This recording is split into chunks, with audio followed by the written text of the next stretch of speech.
অনেক হয়তো বলে থাকবে যে হাঁটার জন্য ব্যথা হয়েছে। হাঁটার জন্য কি ব্যথা হয়? কোনোদিন কি দেখেছেন যে একজন রিক্সা পোলার বা একজন ভ্যান পোলার হাঁটুর ব্যথা নিয়ে আসছে? তারা তো হাঁটু সব থেকে বেশি ব্যবহার করে। বাড়ি থেকে বেরোলে মোটরসাইকেল, সাইকেল, রিক্সা আর টোটো ব্যবহার করছে, হাঁটছি না তো। তাহলে আমরা যদি না হাঁটি, হাঁটুকে যদি ব্যবহার না করি, অটোমেটিক সেটা জাম হবে। আমরা যদি ঘন ঘন পেন কিলার খাই, সেটা এক ধরনের রোগ। কিছু কিছু বয়স্ক মানুষ আছে যাদেরকে আপনি পেন কিলারের কালারের যদি সামান্য প্যারাসিটামল দেন, সেটা একটা খেয়ে বলবি এটা কি আমার ভালো কাজ হয়েছে। কিছু বয়স্ক মানুষ আছে দেখবেন রাতেবেলা ঘুমের ওষুধটা ঘুমায় না, তাকে ঘুমের ওষুধের মধ্যে সেম কোনো মাল্টিভিটামিনের ট্যাবলেট খাইয়ে দিন, কিডনিতে স্টোন হবে, হার্টের ক্ষতি হচ্ছে, লিভারের ক্ষতি হচ্ছে, আমাদের হজম প্রণালী ক্ষতিগ্রস্ত হচ্ছে, গ্যাস, অম্বল, বুক জ্বালা সৃষ্টি হচ্ছে, হৃৎপিণ্ডের ক্ষতি হচ্ছে, হাড়ের ক্ষতি হচ্ছে, মেরুদণ্ডের সন্তুলন হচ্ছে না, আমরা বডি এলিমেন্ট ঠিক থাকছে না। তাহলে এগুলো থেকে মুক্তি পাওয়ার সহজতম উপায় হচ্ছে বিভিন্ন ধরনের বিজ্ঞাপন দেখে নরম বিছানা কিনে নিয়ে আসছে। এই নরম বিছানা হচ্ছে একটা পেনের কারণ। শক্ত বিছানায় শোয়া উচিত, একদম শক্ত নয়, মোটামুটি শক্ত, মানে যে বিছানাকে আপনি হাত দিলে বসে যাবে না। মাইগ্রেনের আসল কারণ কি? এর মূল কারণ হচ্ছে লাইফস্টাইল। এর থেকে রিকভারি প্রসেস। শরীরের যখন কোনো একটা কেমিক্যাল ইমব্যালেন্স তৈরি হবে, শরীর আপনাকে আগে থেকে তার সিগন্যাল দেবে। চোখ হলুদ হয়েছে, জন্ডিস হতে পারে, মুখে স্বাদ নাই, জ্বর আসতে পারে, কখনো আপনার ওজন বাড়তে পারে হঠাৎ করে, কখনো ওজন কমে যেতে পারে। আমাদের শরীরে ছোট ছোট পেন হয়, হাতের ব্যথা হতে পারে, পায়ের ব্যথা হতে পারে। এই ছোট ছোট পেনগুলোকে ইগনোর করা ঠিক আছে, নাকি এটাকে খুব সিরিয়াস ভাবে নেওয়া উচিত? আদৌ কি মেডিসিনের উপর নির্ভর করে সমস্যার পুরোটাই রিকভারি হয়? একটা ডায়াবেটিক পেশেন্ট, ডায়াবেটিক ধরা পড়েছে, তাকে ওষুধ কদিন খেতে হবে? টানা খেতে হবে মোস্ট প্রবাবলি। টানা বলতে কতদিন জানা নেই। বললাই যোগব্যায়ামের কথা বলেছেন আপনি, মেডিটেশনের কথা বলেছেন এবং অ্যাকুপ্রেশারের কথা বলেছেন। এই তিনটে একসাথে করলে কি লাভ?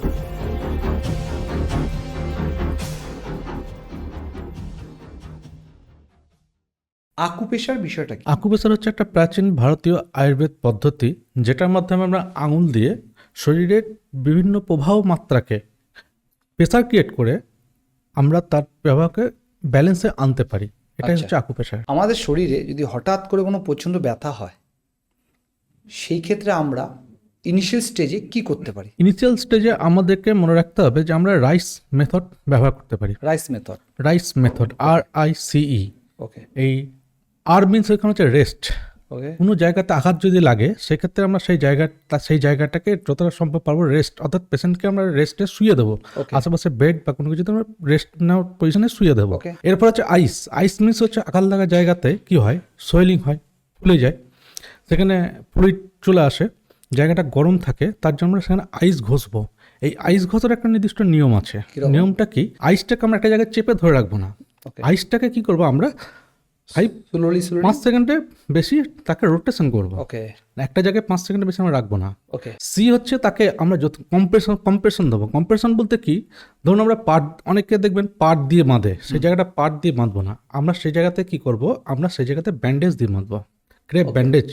কারণ কি হচ্ছে, যদি জায়গাটা আমার কোনো কারণে ফুলে যায়, ক্রেপ ব্যান্ডেজ এলাস্টিক থাকার জন্য সেটাকে আয়তনে বেড়ে যাবে। আবার যদি ফোলাটা বরফ দেওয়া অন্য কিছু দেওয়ার জন্য ফোলাটা কমে যায়, ক্রেপ ব্যান্ডেজ কবে সংকুচিত হয়ে যাবে। আর হচ্ছে কি, আমরা এলিভেশন মিনস হচ্ছে তাকে আমরা যতটা সম্ভব পায়ে যদি লাগে, পা বা হাত, আমরা সোজা করে রেখে দেবো। এই হচ্ছে বেসিক স্টেজ। এরপরে সেই জিনিসটা যদি দেখা যায় 2 বা 3 দিনের মধ্যে না কমলো, আমরা কোনো স্পেশালাইজড ডক্টরের কাছে বা বিশেষজ্ঞের কাছে যাব। মানুষের যত বয়স বাড়ে তত নানা জায়গায় পেন হয়, ধীরে ধীরে মানুষ ফিল করে সেগুলো। তার মধ্যে যদি কমন পার্টগুলো বলি, সেটা হচ্ছে ঘাড়, কোমর, হাঁটু।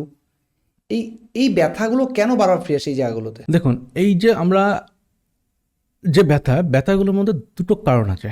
একটাকে আমরা বলতে পারি অ্যাকিউট পেন, আর একটা হচ্ছে ক্রনিক পেন। অ্যাকিউট পেনটা কি ধরনের জিনিস? অ্যাকিউট পেনটা হচ্ছে কোনো একটা জায়গাতে আঘাত লাগলো, তার জন্য যে ব্যথা হচ্ছে সেটাকে আমরা বলে থাকি অ্যাকিউট পেন বা হঠাৎ ব্যথা। আর এটা যে ক্রনিক পেন, যেমন নি অস্টিওআর্থারাইটিস, হাঁটুতে যেটা হয় osteoarthritis, cervical spondylosis, lumber spondylosis, এই ধরনের ব্যথাগুলো হচ্ছে ক্রনিক পেন। কেন ক্রনিক পেন? এগুলো দীর্ঘদিন ধরে আছে। এগুলো হওয়ার পিছনে মূল কারণ হচ্ছে আমাদের লাইফস্টাইল। আমরা ঘন্টার পর ঘন্টা কম্পিউটারে বসে কাজ করছি, কখনো ঘাড় ঝুঁকে, কখনো মোবাইল দেখছি ঘাড় ঝুঁকে, কখনো আমরা এইভাবে চেয়ারের মধ্যে বসে আছি এবং একইভাবে বসে আছি ঘন্টার পর ঘন্টা। আমরা নিজেদের পশ্চার চেঞ্জ করি না, অর্থাৎ মানে জিনিসটা হচ্ছে কি, আমরা নিজের পশ্চার চেঞ্জ করি না। এই ঝুঁকে বই পড়া, মোবাইল দেখা, ঘন্টার পর ঘন্টা টিভি দেখা, আপনার কি দীর্ঘ সময় ধরে দাঁড়িয়ে কাজ করা, এগুলোর জন্য আমাদের এই ব্যথাগুলো ক্রমশ ফিরে আসে। আর হাঁটুর ক্ষেত্রে আরেকটা জিনিস বলবো, হাঁটুর অস্টিওআর্থারাইটিস পেন ক্ষেত্রে আমরা দেখে থাকবেন মা বোনেদের ক্ষেত্রে সাধারণত পোস্ট ম্যানোপজাল পর এই ব্যথাগুলো হয়ে থাকে। আচ্ছা, মানে এর সময় কি হচ্ছে, কিছু হরমোনাল ডিসফাংশন আমাদের শরীরের মধ্যে তৈরি হয়। এই হরমোনাল ডিসফাংশন হওয়ার জন্য এই ব্যথাগুলো তাদের ক্ষেত্রে বেশি হয়। আচ্ছা, মানে এগুলো এই রিপিটেড আসে কারণ আমরা যেহেতু আমাদের সারাদিনে যে কাজকর্ম সেগুলো যেহেতু আমরা বারবার একই রকমভাবে ফলো করে যাই। অনেক হয়তো বলে থাকবে যে হাঁটার জন্য ব্যথা হয়েছে। হাঁটার জন্য কি ব্যথা হয়? আপনি কখনো যখন অর্থোপেডিক চেম্বারে গেছেন, কোনোদিন কি দেখেছেন যে একজন রিক্সা পোলার বা একজন ভ্যান পোলার হাঁটুর ব্যথা নিয়ে আসছে? তারা তো হাঁটু সব থেকে বেশি ব্যবহার করে। ঠিক। আমরা বাড়ি থেকে বেরোলে মোটরসাইকেল, সাইকেল, রিক্সা, টোটো ব্যবহার করছি, হাঁটছি না তো। তাহলে আমরা যদি না হাঁটি, হাঁটুকে যদি ব্যবহার না করি, অটোমেটিক সেটা জাম হবে। যেমন আপনি বললেন যে যদি আমরা একই পশ্চারে বসে বারবার কাজ করি বা একই কাজ কন্টিনিউ করে যাই, মানে একইভাবে বসে, তবে আমাদের শরীরে নানা রকম পেন বা নানা রকম ব্যথার সৃষ্টি হয়। আমাদের একটা কাজ, যেমন আমি ম্যাক্সিমাম টাইম আমি আমার কম্পিউটারে বসে কাজ করি, ম্যাক্সিমাম আমার দিনে প্রায় 10 থেকে 12 ঘন্টা 14 ঘন্টা প্রায় আমার কম্পিউটারের সামনে বসে যায়। তো সেই ক্ষেত্রে আমার দিনের রুটিনটা কেমন হওয়া উচিত? আমি কতক্ষণ পর পর আমি ব্রেকটা নিতে পারি এবং সেই ব্রেকটা কি হওয়া উচিত? এটা বিভিন্ন মানুষের বিভিন্ন পশ্চারের উপর নির্ভর করে, বিভিন্ন মানুষের বডি মেকানিকের উপর নির্ভর করে।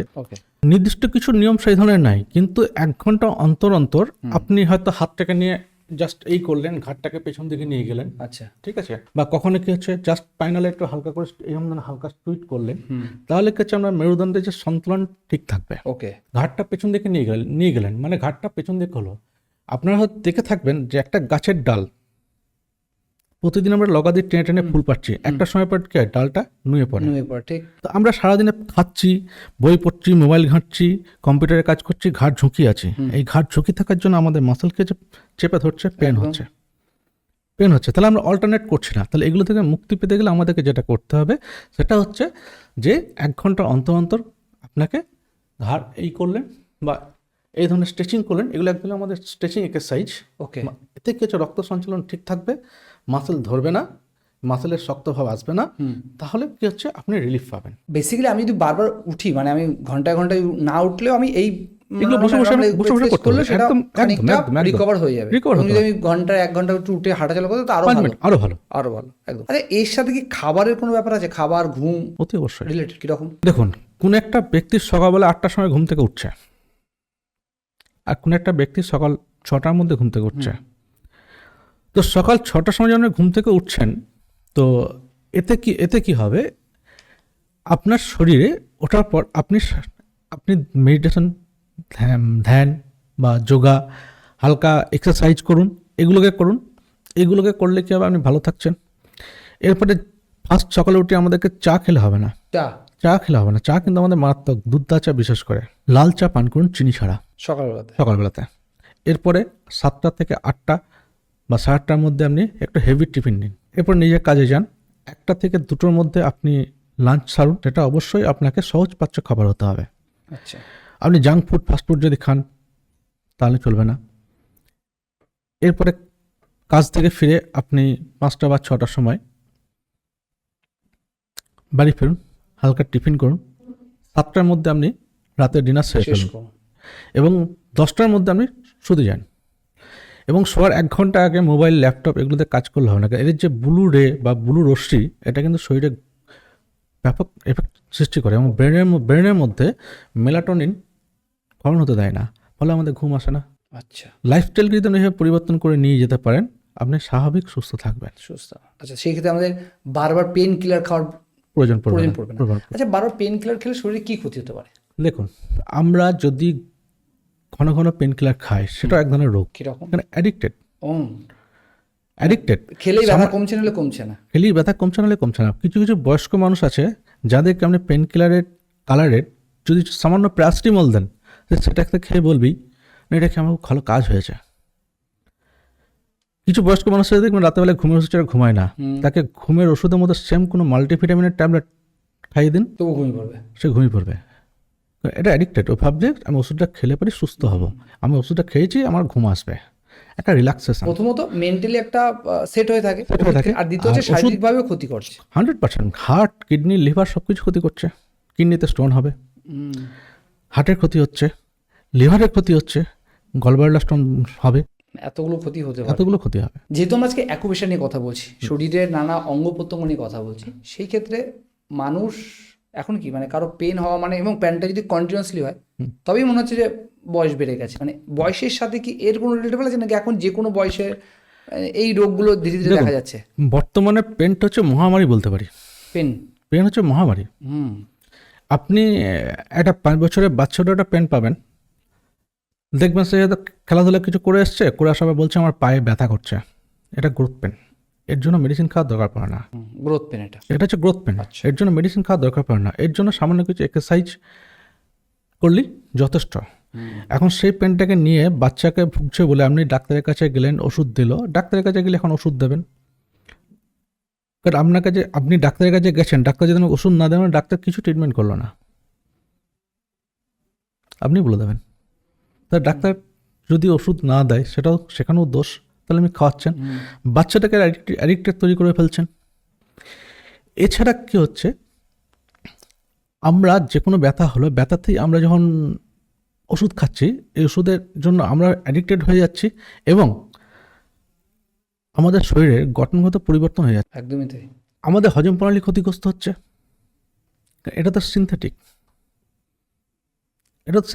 তাহলে এটা আমাদের শরীরে কাছে হজম প্রণালী গণ্ডগোল করছে, গ্যাস, অম্বল, বুক জ্বালা সৃষ্টি হচ্ছে, হৃৎপিণ্ডের ক্ষতি হচ্ছে, পেশির ক্ষতি হচ্ছে, হাড়ের ক্ষতি হচ্ছে, ঠিক, মেরুদণ্ডের সন্তুলন হচ্ছে না, আপনার বডি অ্যালাইনমেন্ট ঠিক থাকছে না। তাহলে এগুলো থেকে মুক্তি পাওয়ার সহজতম উপায় হচ্ছে হালকা এক্সারসাইজ।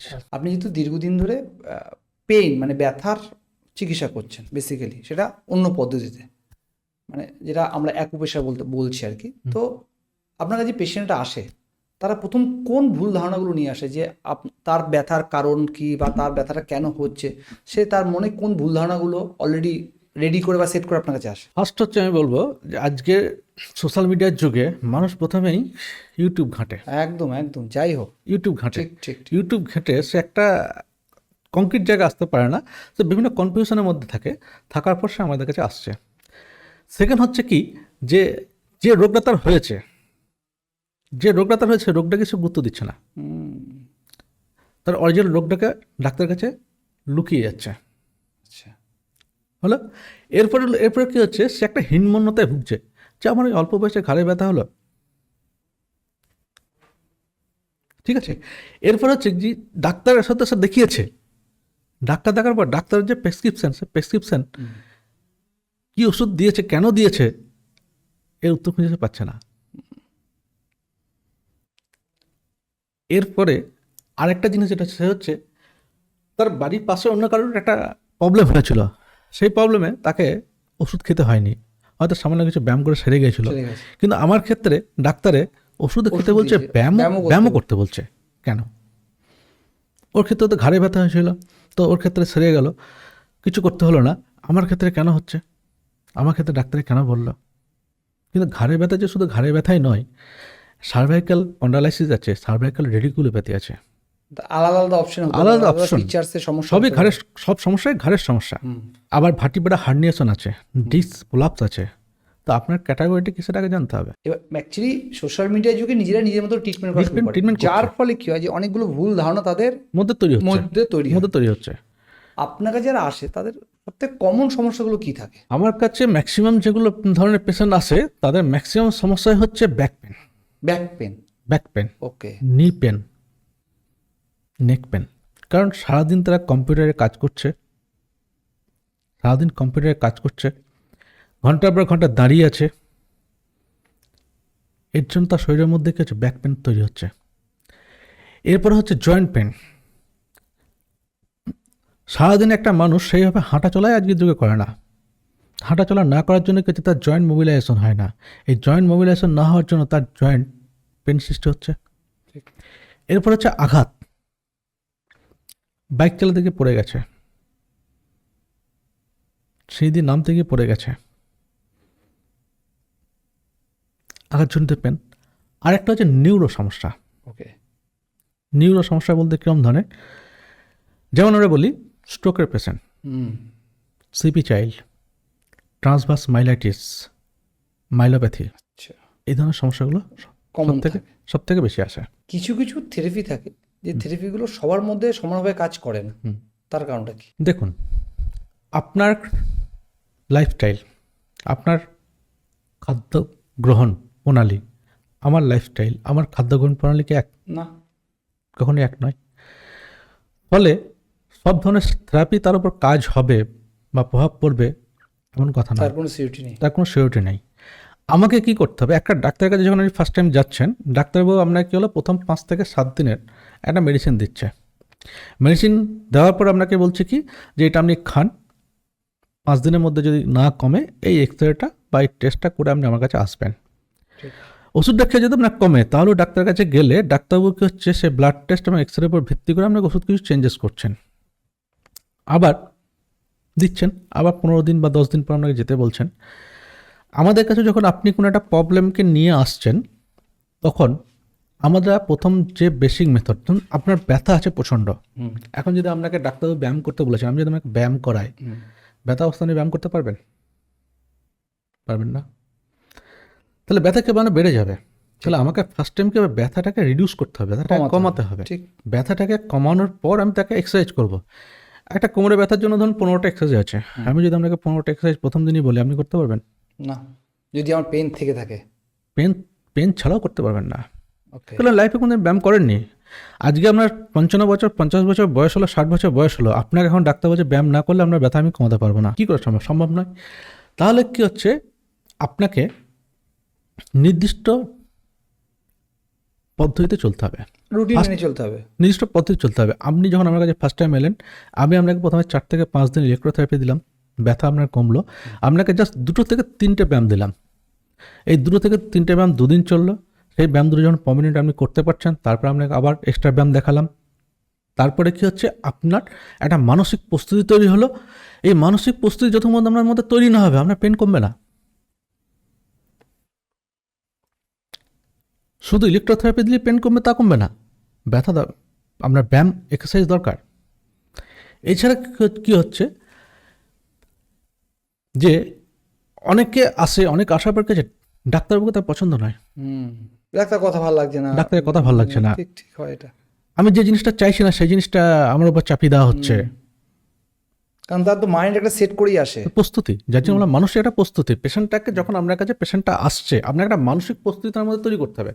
যতক্ষণ পর্যন্ত সেই পেশেন্টের মানসিক প্রস্তুতি তৈরি করতে না পারবেন, ততক্ষণ পর্যন্ত হবে না, ট্রিটমেন্ট হবে না। ট্রিটমেন্ট হবে না। তাহলে এই ট্রিটমেন্ট করতে গেলে আপনাকে তার জটিলতার জায়গাটাকে সরাতে হবে। এটা গেল। সেকেন্ড হচ্ছে কি, আজকে আমাদের কোনো সমস্যা হলে, আমাদের গোটা ভারতবর্ষের মেডিকেল সায়েন্স তো এক, ওয়েস্ট বেঙ্গল মেডিকেল সায়েন্সে যা পড়ানো হচ্ছে, ব্যাঙ্গালোরের মেডিকেল সায়েন্স তাই পড়ানো হচ্ছে, দিল্লিতেও তাই পড়ানো হচ্ছে। তো হয়রাজ, এখন এত ভালো ভালো ডাক্তার ওয়েস্ট বেঙ্গল থাকতে এখানকার মানুষ কেন ব্যাঙ্গালোরে যাচ্ছে কেন? ট্রিটমেন্ট করতে? মেডিকেল সায়েন্স এক, ব্যাঙ্গালোরের একটা এমবিবিএস যা পড়ছে, কলকাতার তাই এমবিবিএস পড়ছে। সেম পড়ছে, ঠিক। দিল্লিরও সেম, তারপরে যাচ্ছে কেন? যাচ্ছে কেন? পরিষেবা। একদমই তাই। আপনি যে খরচা করছেন, খরচা করার সাথে সাথে তার পরিষেবাটা আপনি পাচ্ছেন। এখানে কেউ যেন খরচা করছেন, পরিষেবা আর্থিকভাবে আপনি দুর্বল হয়ে পড়ছেন, কিন্তু পরিষেবা পাচ্ছেন না। অর্থাৎ সকল থেরাপির কাছে গেলেই আপনি রোগমুক্ত হয়ে উঠবেন না, ক্ষেত্র বিশেষ আছে। ঠিক। আমাদের ওয়েস্টবেঙ্গলের ট্রিটমেন্ট পদ্ধতি, ব্যাঙ্গালোরের ট্রিটমেন্ট পদ্ধতি বা সাউথের ট্রিটমেন্ট পদ্ধতির মধ্যে ফারাক আছে। কীরকম? এই যেমন পরিষেবা আচ্ছা। চেঞ্জিং, একটা গতানুগতিক পদ্ধতিতে না চলা, আর সময়ের সাথে সাথে আপডেট হওয়া, সময় সময় আপডেট হওয়া অতি অবশ্যই। যেটা আমরা এখন হয়তো পিছিয়ে আছি, পিছিয়ে আমাদের আছি। দেশের মানুষ। আমি ভেবে নিচ্ছি আমি এমবিবিএস হয়ে গেছি, আমি ডাক্তার হয়ে গেছি, সুতরাং আমার আর আপডেটের দরকার নেই। কিন্তু টেকনোলজি এগুচ্ছে, ঠিক। টেকনোলজি এগুচ্ছে, তার টেকনোলজি এগুলো তাকে আমাকে অভ্যর্থনা জানাতে হবে। অনেক মানুষ আছে যারা, বা অনেকের ক্ষেত্রে দেখা যায়, যারা ঘুম থেকে উঠেই হয় শরীরটা খুব শক্ত হয়ে যায়, মানে সেই বেসিক্যালি বয়স্কদের ক্ষেত্রে হয় যে অনেক সময় পা ব্লক হয়ে যায়, পাটা সোজা করতে পারে না, বা খাট থেকে নামতে গিয়ে কষ্ট হচ্ছে। এগুলো কেন হয়? বর্তমানে মানুষ হচ্ছে আরামপ্রিয়, একদম। মেন কারণ হচ্ছে বিছানা। বিভিন্ন ধরনের বিজ্ঞাপন দেখে নরম বিছানা কিনে নিয়ে আসছেন। এই নরম বিছানা হচ্ছে একটা পেনের কারণ। বিছানা ফর্মের হতে হবে, শক্ত হতে হবে। শক্ত বিছানায় শোয়া উচিত। একদম শক্ত নয়, মোটামুটি শক্ত, মানে যে বিছানাকে আপনি হাত দিলে বসে যাবে না, রাত জেগে মোবাইল খেললে হবে না। এটা সবারই অভ্যাস। তাড়াতাড়ি আপনাকে শুতে যেতে হবে, অর্থাৎ 10টার মধ্যে আপনাকে শুয়ে পড়তে হবে, রাত জেগে মোবাইল ঘাঁটা যাবে না। যখন আপনি শোবেন, শোয়ার সময় আপনি ডান নাক বন্ধ করে বাম নাক দিয়ে শ্বাস নেন। ডান নাক বন্ধ করে বাম নাক দিয়ে শ্বাস নেন। এইভাবে? হ্যাঁ। Okay. কেন কেন কেন? ডান নাক হচ্ছে আমাদের সূর্য নাড়ি, ওকে। বাম নাক হচ্ছে চন্দ্র নাড়ি। হুম। যখন শরীরকে আপনি শান্ত যদি করতে না পারেন, শরীরে ঘুম আসবে না। আপনি খাবার খেয়ে সঙ্গে সঙ্গে শুতে পারবেন না। খাবার খাওয়ার এক ঘন্টা পর আপনি শুতে যান, এবং যখন শোবেন ডান কাত হয়ে শুন। ডান কাত হয়ে যদি আপনি শোন, আপনার বাঁ নাক দিয়ে শ্বাস চলবে। বাঁ নাক দিয়ে শ্বাস চললে আপনার শরীর শান্ত হবে, চন্দ্রনাড়ি অ্যাক্টিভেট হবে। চন্দ্রনাড়ি অ্যাক্টিভেট হলে ঘুম আপনি শান্তভাবে ঘুমাতে পারবেন। যেমন অনেকের কি হয় যে শোয়ার আগে যেটা বললাম যে শক্ত হয়ে যাচ্ছে বা উঠতে গিয়ে লাগছে, সেটা খাটের কথা বললেন, কিন্তু অনেকের কি হয় ঝিমুনি ভাব আসে। যেমন আমারও অনেক সময় হয় যে আমি ঘুম থেকে উঠলে আমার ঠিক সেই এনার্জিটা ফিল পাই না। তার কারণ কি হয়? প্রত্যেকটা মানুষের জীবনের রিসাইকেলিং প্রসেসে চলছে, মানুষ কিন্তু বসে নেই। না। আপনি একটা মানুষকে দেখাতে পারবেন না যারা কাজের সঙ্গে যুক্ত আছে তারা বসে আছে। ঠিক। তো ঘটনা হচ্ছে কি, সারাদিন তার কাজের পেছনে ছোটার জন্য শরীরের প্রতি তার আর কোনো খেয়াল থাকছে না। শরীরের প্রতি আপনি যদি শরীরকে যত্ন না করেন, শরীর আপনাকে জবাব দেবে। তাহলে এর জন্য কি হচ্ছে, আপনাকে একটা নির্দিষ্ট শিডিউল টাইম অনুযায়ী চলতে হবে। কি, সকালে খুব ভোরে ওঠা, খুব ভোরে না হলে 6টার সময় ওঠা, কিছু গরম পানীয় খাওয়া, যেটা চিনি ছাড়া হতে হবে। চাই খেতে হবে এমন কোনো কথা নয়, গরম জলও খেতে পারেন, গরম জল খেতে পারেন, উষ্ণ গরম জলও খেতে পারেন। এরপরে সকালে কাজকর্ম সেরে হালকা ব্যায়াম করুন। কেন, সকালে আর্লি মর্নিং যদি ব্যায়াম করেন, সারাদিন শরীর সুস্থ থাকবে, সবল থাকবে, শরীরের মধ্যে একটা আলাদা এনার্জি পাবেন, যে এনার্জিটা সারাদিন আপনাকে পরিচালনা করবে। এরপরে ভারী টিফিন করুন, কাজে যান। 1টা থেকে 2টোর মধ্যে লাঞ্চ করুন। কারণ এই সময় কী হচ্ছে, আমাদের অগ্নিতত্ত্ব সব থেকে ভালো কাজ করে। এই সময়ের মধ্যে যদি আপনি খান, আপনার খাবার হজম হবে। 1টার মধ্যে যদি খাওয়া হয়, 1টা থেকে 2টোর মধ্যে ওকে। আপনার শরীরের যে খাবারটা খাবেন, খাবারটা হজম হবে। খাবারটা হজম হলে আপনার পুষ্টিরসটা সঠিকভাবে আসবে। পুষ্টিরসটা সঠিকভাবে এলে আপনার শরীরের হাড়, মাসেল, রক্ত সঞ্চালন সমস্ত কিছু ঠিক থাকবে। আর এটাই যদি অসন্তুলন হয়ে যায়, তাহলে শরীরে রোগের সৃষ্টি হবে। বিকালে আসুন, হালকা হাঁটা চলা, 30 থেকে 40 মিনিট হালকা হাঁটুন, রেস্ট নিন। 8টা থেকে 9টার মধ্যে ডিনার সারুন, 1 ঘন্টা পরে আপনি শুতে যান। এই রুটিনকে আপনি ফলো করুন। তো এই ঝিমুনোভাব বা ব্যথা, এই ব্যাপারগুলো অনেকটাই কমে যাবে। অনেক থাকবেই না। ওকে, থাকবেই না। আপনি এর আগেই বললেন যে অনেক সময় কি মানুষের শরীরে যদি ব্যথা বা নর্মাল ছোটোখাটো সমস্যা হয়, আগে সোশ্যাল মিডিয়ার মাধ্যমে নিজেকে দেখে পর্যালোচনা করে তারপরে তো ডাক্তার কাছে যায়। নিশ্চয়ই এর ফলে অনেক মানুষ অনেক দেরিতে ডাক্তার কাছে পৌঁছাচ্ছে। আদৌ পৌঁছানোর কারণটা কি, এবং এই পৌঁছানোর ফলে তার সব কী কী সমস্যা হতে পারে? প্রথম কারণ হচ্ছে সচেতনতার অভাব। এটা একদম। নেক্সট কারণ হচ্ছে সোশ্যাল মিডিয়া থেকে একটা ভুল বার্তা কালেক্ট করা। মানে সে তো নিজেরটা জানে না, যে নিজের অ্যাকচুয়াল প্রবলেমটা জানে না, মেকানিজম প্রবলেমটা জানে না। নেক্সট হচ্ছে আর্থিক একটা সমস্যা, যে এই মাসে এতগুলো খরচা হয়ে গেল, থাক নেক্সট মাসে যাবো। ছোটোখাটো ইস্যু নেক্সট মাসে যাবো। নেক্সট হচ্ছে স্পেসিফিক কোনো ডাক্তারের অ্যাপয়েন্টমেন্ট না পাওয়া। মানে যেমন অনেক আছে যে আমার এই ডাক্তারের কাছে গেলেই, আমার ডাক্তারকে 1 মাস আগে বুক করতে হয়, তবে আপনি পাবেন। স্পেসিফিক ডাক্তারের কাছে নিজের সময়ে না পাওয়া। নেক্সট আমরা এটাকে বলবো যে কাজের মধ্যে থেকে পেনটাকে টাইম, অর্থাৎ ব্যথাটাকে টাইম না দেওয়া। আর আমি ভাবছেন এখন সেরকম ব্যথা না, একটু আছে, ও একটু ব্যথা হবে, কাজ করছে এত ব্যথা হবে, তো ওটাকে উপেক্ষা করা। ছোট্ট রোগকে আমি বড় রোগে প্রবন্ধিত করে দিচ্ছে। এর ফলে আমাদের পরবর্তীকালে বিভিন্ন ট্রমাতে ভুগতে হচ্ছে। ঠিক। তো অবশ্যই যারা দেখছেন তাদের সবারই একটা বার্তা, যে ছোটখাটো ইস্যু হলে অ্যাটলিস্ট বাড়িতে চিকিৎসা না করে অবশ্যই নিকটবর্তী বিশেষজ্ঞ চিকিৎসকের কাছে যান। একদম।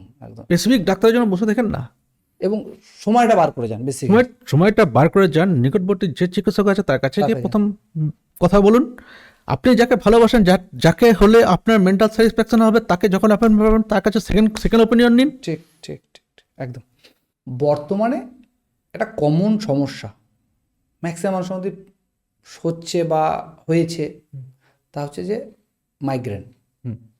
মাইগ্রেনের আসল কারণ কি, এবং এর থেকে অ্যাকুপ্রেশার মানে আপনাদের চিকিৎসা পদ্ধতি অনুসারে সব থেকে তাড়াতাড়ি সুস্থ হওয়ার পদ্ধতি কি? দেখুন মডার্ন মেডিকেল সায়েন্সে মাইগ্রেন যদি আপনার হয়, মাইগ্রেন ভালো হয় না, সারা জীবন আপনাকে ওষুধ খেয়ে যেতে হয়। আচ্ছা, এর মূল কারণ হচ্ছে লাইফস্টাইল। কীরকম? আপনি সকালবেলা 10টার সময় ঘুম থেকে উঠলেন, হুম, আপনার ব্রেন ঠিক থাকবে না, কাজে এনার্জি আসবে? ভুল খাদ্য গ্রহণ। আপনি একটার সময় বেরিয়ে যাচ্ছেন, টিফিন নিয়ে আসেন, নিয়ে আপনি বাইরে গেলেন অফিস থেকে নেমে একটা এগরোল খেলেন, হুম, জাঙ্ক ফুড, ফাস্ট ফুড। দুপুরবেলা গেলেন, খাসির মাংস ঝোল হোটেল থেকে খেয়ে নিলেন, ভুল খাদ্য গ্রহণ। এবং অ্যাসিডিটি, ভুল অঙ্গ বিন্যাস। কীরকম? মাথা তোমার সব থেকে ওজন বেশি, তাহলে ওজন বেশি থাকার জন্য এভাবে ঝুঁকে থাকছেন, তখন কি হচ্ছে? আপনার ব্লাড সার্কুলেশনের প্রবলেম হচ্ছে। কারণ আমরা জানি মাধ্যাকর্ষণের জন্য সমস্ত কিছু নিচের দিকে টানে, ঠিক। এটা একটা। নেক্সট হচ্ছে তীব্র আলো, আচ্ছা, উচ্চস্বরে ডিজে সাউন্ড। উচ্চস্বরে ডিজে বাজছে, উচ্চস্বরে ডিজে, পারফিউম।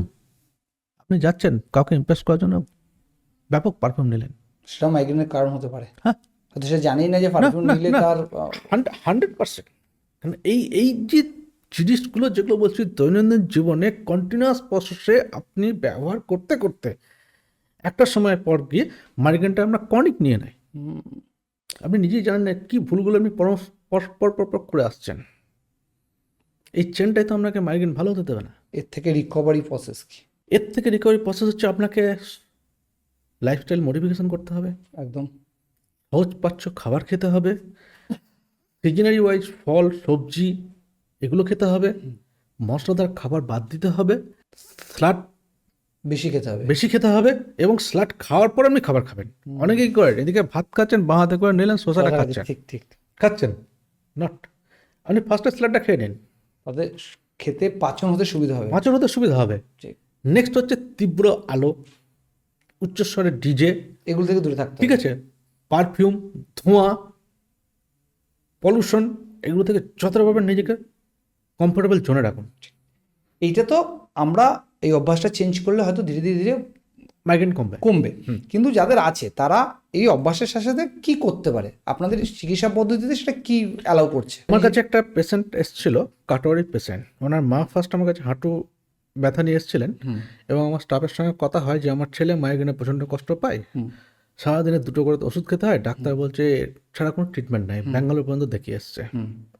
তো আমার স্টাফ তাকে বলেছিলেন যে আমাদের ডাক্তারবাবু আকুপ্রেশারের ট্রিটমেন্ট করে, তাতে মাইগ্রেন ভালো হয়। ওকে। তো তাকে আমি 3 মাসের ট্রিটমেন্ট দিয়েছিলাম, সম্পূর্ণরূপে মাইগ্রেন তার ভালো হয়ে গেছে। এবং নেক্সট যখন ব্যাঙ্গালোরে গেছেন, ব্যাঙ্গালোরের ডাক্তারও মাইগ্রেন ওষুধ বন্ধ করে দিয়েছেন। তো আকুপ্রেশারের মধ্যে একটা ভালো ট্রিটমেন্ট মাইগ্রেন আমরা পেতে পারি, কিন্তু এর জন্য আমার ধৈর্য লাগবে। কীরকম? এই যে আপনার 3 মাস বিনা ওষুধে বিনা মেডিসিনে হচ্ছে। আমরা ওনার ক্ষেত্রে ম্যাগনেট থেরাপি দিয়েছিলাম। যে ম্যাগনেট থেরাপিগুলো দিয়েছিলাম, সেই ম্যাগনেট থেরাপিগুলো বিভিন্ন যে পয়েন্ট, যেটা বললাম পঞ্চতত্ত্বের উপরে আমাদের আয়ুর্বেদিক সিস্টেমটা দাঁড়িয়ে আছে। বাত পিত্ত কফা ত্রিদোষের উপর দাঁড়িয়ে আছে। এই বাত পিত্ত কফা এবং পঞ্চভূত তত্ত্বের উপর বেস করে তাকে কিছু আকুপ্রেশার পয়েন্ট লাগানো হয়েছে, এবং এই আকুপ্রেশার পয়েন্টগুলো তাকে কাছে 8 থেকে 10 ঘন্টা বডিতে রাখতে হবে। এর মাধ্যমে তাকে আমি নির্মূল করে দিয়েছিলাম। সেটা কেউ বাড়িতে বসে করতে পারে নাকি তার জন্য চেম্বারে যেতে হবে? অবশ্যই সে যদি চাই আমি নিজে বাড়িতে বসে করব, আমি তাকে ডায়াগ্রাম এঁকে তাকে আমি করে দিলাম। সো এই পয়েন্ট বেসিসে কমন দেখিয়ে দেন যেটা কি কি করা যেতে পারে। দেখুন, ফার্স্ট পয়েন্ট হচ্ছে আমাদের এই যে জয়েন্টটা আছে, এই জয়েন্টের যে পয়েন্টটা, এই পয়েন্টটাকে জাস্ট আমরা বুড়ো আঙুলটাকে এই নেব, নিয়ে এই টিপব। কী হবে? ক্লকওয়াইজ। আচ্ছা, ক্লকওয়াইজ। এবং ক্লকওয়াইজ আমি 3 মিনিট করলাম, অ্যান্টি ক্লকওয়াইজ 3 মিনিট করলাম, এবং এটা বাইল্যাটারাল করব। ওকে। লেফট রাইট দুটোই। এটা একটা ভালো পয়েন্ট, LI4। মানে এতে পেইন কমে যাবে? যে কোনো ধরনের পেন করবে, not only migraine pain. Instant? হ্যাঁ, আর 5 মিনিট করে দেখুন, মাথার যে কোনো ব্যথা কমে যাবে? মাথার যে কোনো ব্যথা। নেক্সট হচ্ছে আমাদের আজ্ঞা চক্র যেটা আছে, আজ্ঞা চক্রকে আপনি এই আঙুল নিন এবং হালকা হালকা করে আপনি প্রেস করুন। মানে মেডিসিন নেওয়ার দরকার নেই? না না না। এই যে এত পেন কিলার খাচ্ছে মাথার ব্যথা, মাইগ্রেশনের ব্যথার যে কোনো কারণে, তার নেওয়ার দরকার পড়বে না? প্রথমে আগে একটা কথা বলেছিলাম, ড্রাগ নিলে পেন ভালো হচ্ছে, এটা একটা রোগ। আমি নাম বলে দিচ্ছি, কার ক্ষেত্রে ঠিক করেছিলাম। কাপড়ের একটা বিখ্যাত দোকান তনুশ্বরী, ওনার মালিক তন্ময় দাকে।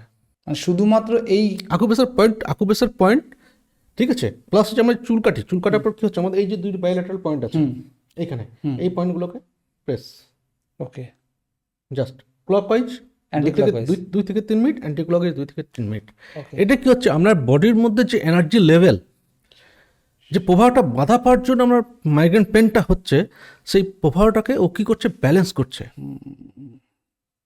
যার ফলে পেন পেনটা রিলিফ হচ্ছে। হচ্ছে। এটা হচ্ছে রুট কজ ট্রিটমেন্ট। আচ্ছা, এবং এটা করলে কি আমি তৎক্ষণাৎ ভালো থাকবো না, এটা ধীরে ধীরে রিকভারি হবে? দেখুন, আজকে এখনো পর্যন্ত 2 বছর হলো তাকে মানে মাইগ্রেনের জন্য কোনো ওষুধ খেতে হয়নি। তার মানে এইটা যার আছে সে যদি প্রতিদিন রুটিন ওয়াইজ করে তবে তার একটা টাইম পর পুরো কমে যাবে, একদম নাকি যখন ব্যথা হবে তখনই করবে? না, এটা আপনি যখন আপনার রোগ হচ্ছে ডাক্তার দেখাচ্ছেন, জ্বর হচ্ছে ডাক্তার দেখাচ্ছেন, ওষুধ খাচ্ছেন, ওষুধে কি একদিনে শেষ, জ্বর কমে গেলে ছেড়ে দিচ্ছেন? না। আপনার একটা নির্দিষ্ট কোর্স আছে, ঠিক 5 দিন 7 দিন খেতে হচ্ছে। ঠিক ঠিক। আপনাকে রুট কজের রুট সিস্টেমটাকে ঠিক করতে গেলে আপনাকে একটা নির্দিষ্ট সময় পর্যন্ত ট্রিটমেন্টটা করতে হবে, তবে আপনার দেহের মধ্যে ব্যালেন্স আসবে। ব্যালেন্স হলে তবে আপনি রুট কজের রোগটা নির্মূল হবে। আমাদের শরীরে কোনো বড় রোগ হওয়ার আগে কি কোনো রকম সংকেত দেয়? 100%। কিরকম? আপনার পাটা ফুলেছে, পা ফোলা কি সাধারণ কারণ? হতে পারে অনেকে কি ঝুলে পা, অনেকক্ষণ যদি ঝুলিয়ে আপনি বসে, দীর্ঘক্ষণ কম্পিউটারে বসে কাজ করে 7 থেকে 8 ঘন্টা আপনি কম্পিউটারের মধ্যে এভাবে বসে আছেন, আপনার পাটা ফুলছে, কিডনি প্রবলেম হতে পারে, আচ্ছা হার্টের প্রবলেম হতে পারে, আচ্ছা, চোখ হলুদ হয়েছে, জন্ডিস হতে পারে, মুখে স্বাদ নাই, জ্বর আসতে পারে। সংকেত আগে থাকে মোটামুটি শরীর বুঝে। শরীরের যখন কোনো একটা কেমিক্যাল ইমব্যালেন্স তৈরি হবে, শরীর আপনাকে আগে থেকে তার সিগন্যাল দেবে। ওকে। কখনো আপনার ওজন বাড়তে পারে হঠাৎ করে, কখনো ওজন কমে যেতে পারে, আপনার ড্রাই স্কিন হতে পারে। যে কোনো রোগের ক্ষেত্রে, বড় রোগের ক্ষেত্রে এক সংকেত মোটামুটি আপনাকে 100% দেবে। আপনাকে শরীরের মধ্যে ডিহাইড্রেশন হলে মাইগ্রেন আসবে, মাথা ঘুরবে, মানে একটা সংকেত বোঝায় যে তুমি সাবধান হয়ে যাও বেসিক্যালি। এখন বেসিক্যালি তুমি সাবধান হয়ে যাও, কারণ তুমি যদি সাবধান না হও এটা তোমাকে অ্যাকিউট থেকে ক্রনিক পেনে কনভার্ট করে দেবে। কনভার্ট করে দেবে। আমাদের শরীরে অনেক সময় কি হয়, ছোট ছোট পেইন হয়, অনেক জায়গা আছে, হাতের ব্যথা হতে পারে, পায়ের ব্যথা হতে পারে। এই ছোট ছোট পেনগুলোকে ইগনোর করা ঠিক আছে, নাকি এটাকে খুব সিরিয়াসভাবে নেওয়া উচিত? দেখুন, শরীর হচ্ছে সবার আগে সিগন্যাল দেয়। একদম। আপনি রাস্তা দিয়ে যাচ্ছেন, রেড লাইট আছে, আপনি কি যাবেন? না। কেন? ওখানে বাধা, ওই জায়গাটা যাওয়া মানে তখন সেই মুহূর্তে অ্যালাউ নেই। এই মুহূর্তে অ্যালাউ নাই।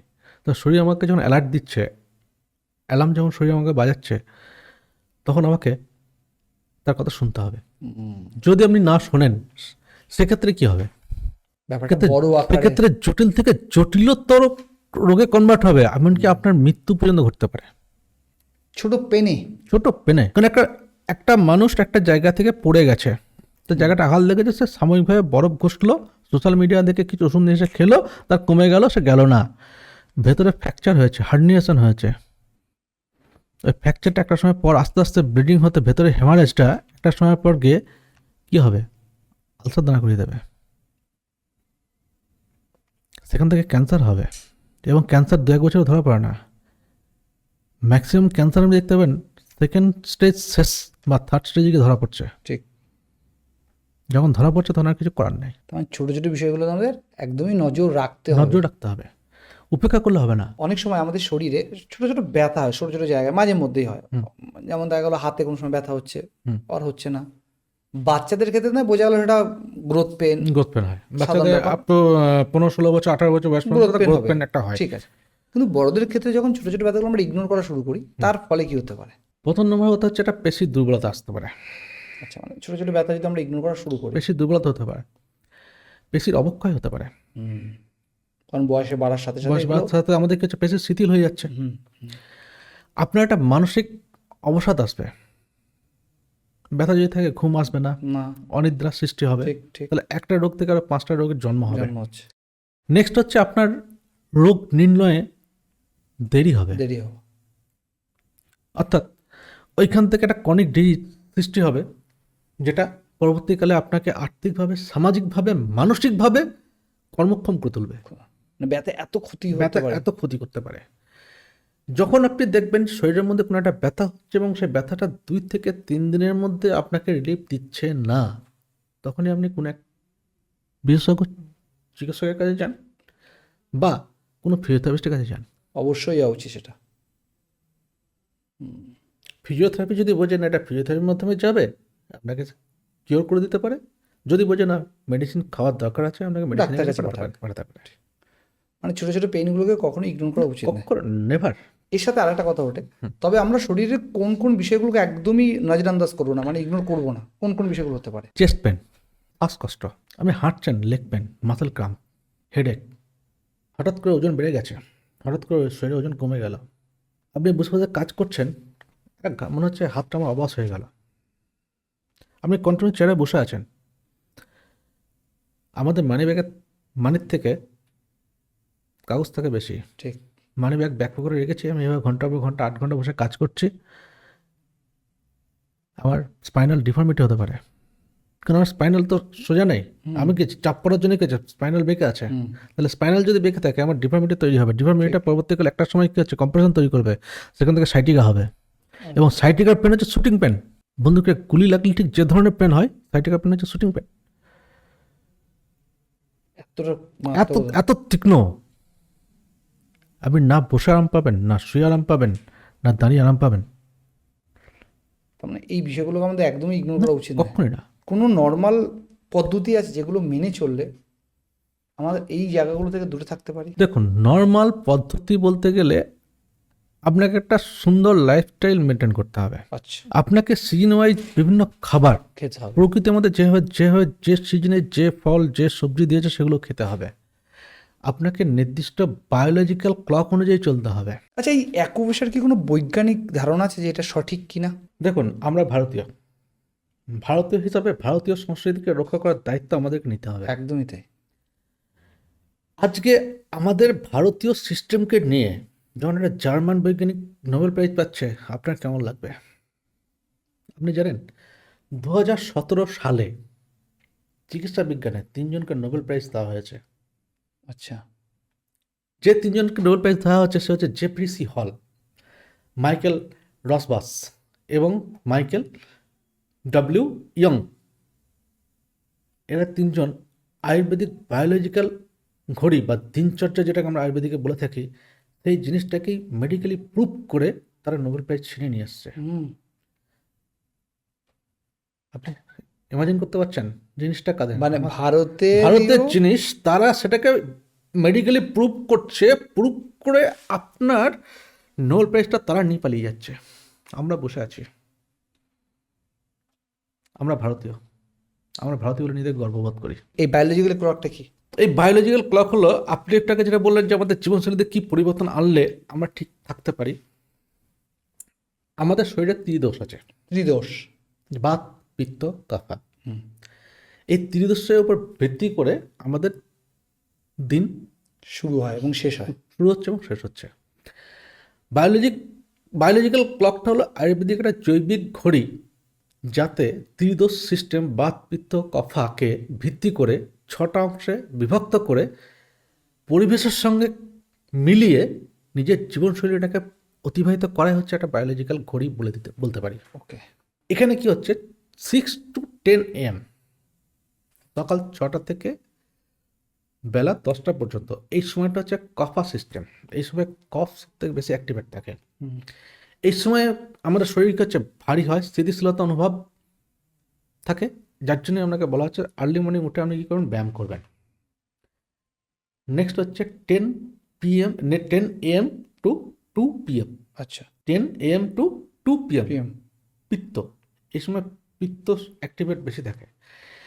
এই সময়ের মধ্যে যদি আমি খাবার খান, আপনার পাচনতন্ত্রে সঠিকভাবে পাচন হবে এবং পিত্তর পুষ্টি রসটা আপনার শরীরে পুষ্টি বৃদ্ধিতে সহায়ক হয়ে উঠবে। ওকে। এরপরে হচ্ছে আমরা 2 PM টু 6 PM, এই সময় হচ্ছে কি থাকছে, কফা গেল, পিত্ত গেল, বাত। যে কোনো মানুষও দেখবেন এই সময় বলে ব্যথাটা আমার বেড়েছে।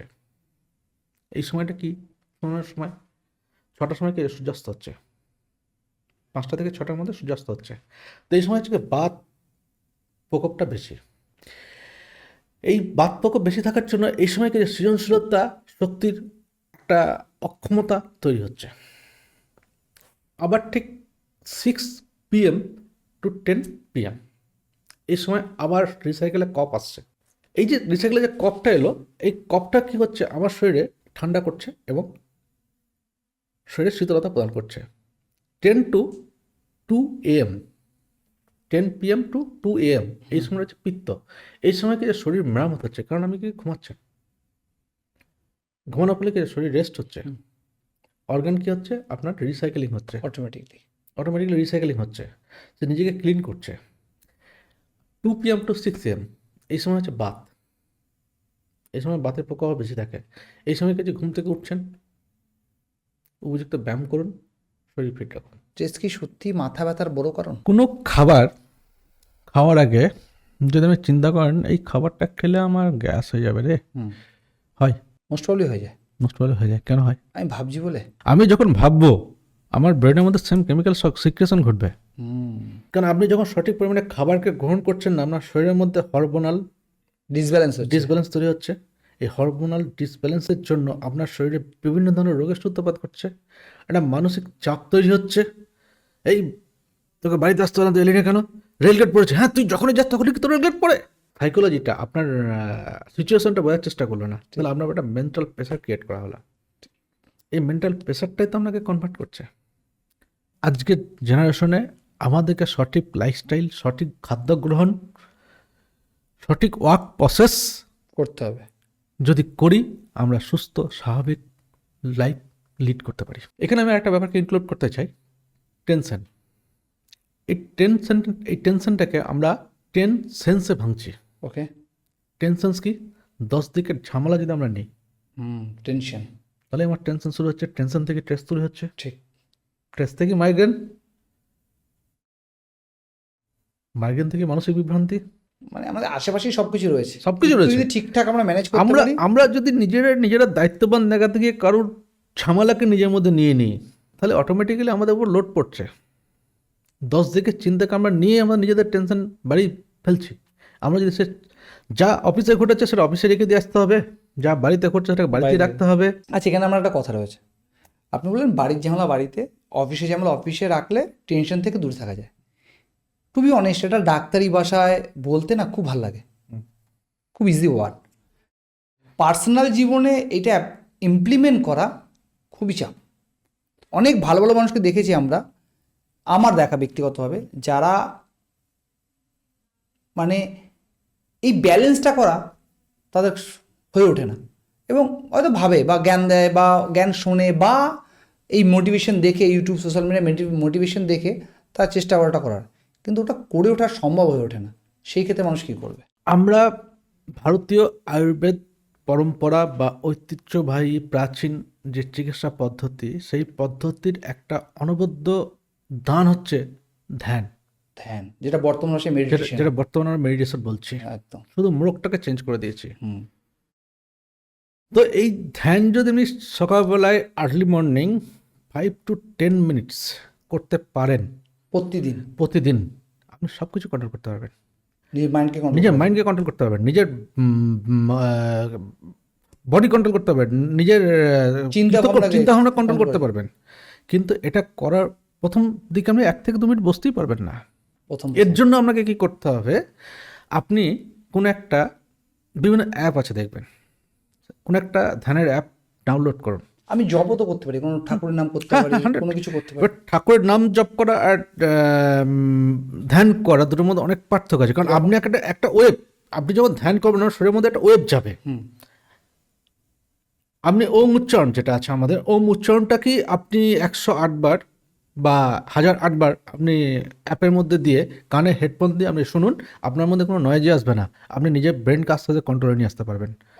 ওই ভাইব্রেশনটা আপনার শরীরের মধ্যে এনার্জি ফ্লো বাড়িয়ে দেবে, আপনাকে অ্যাক্টিভ করে তুলবে, আপনার চিন্তা শক্তি বাড়িয়ে দেবে এবং ব্রেনকে কন্ট্রোল করবে। আর ব্রেন কন্ট্রোল হওয়া মানে সবকিছু আমরা কন্ট্রোল করতে পারবো। অনেক মানুষ যারা একটা জায়গায় বসেই কাজ করে এবং একইভাবে বসে কাজ করে, তাদের বসার ভঙ্গি কি হওয়া উচিত আর ভুল ভঙ্গিতে বসলে কি ক্ষতি হতে পারে? দেখুন, আজকালকার যুগে আমরা যেন অফিসে বা ব্যাংকে বা অন্য কোথাও যাচ্ছি, একটা ক্লিয়ার চেয়ার দেখতে পাচ্ছি। ক্লিয়ার চেয়ার, একদম। কোনটা বলুন তো?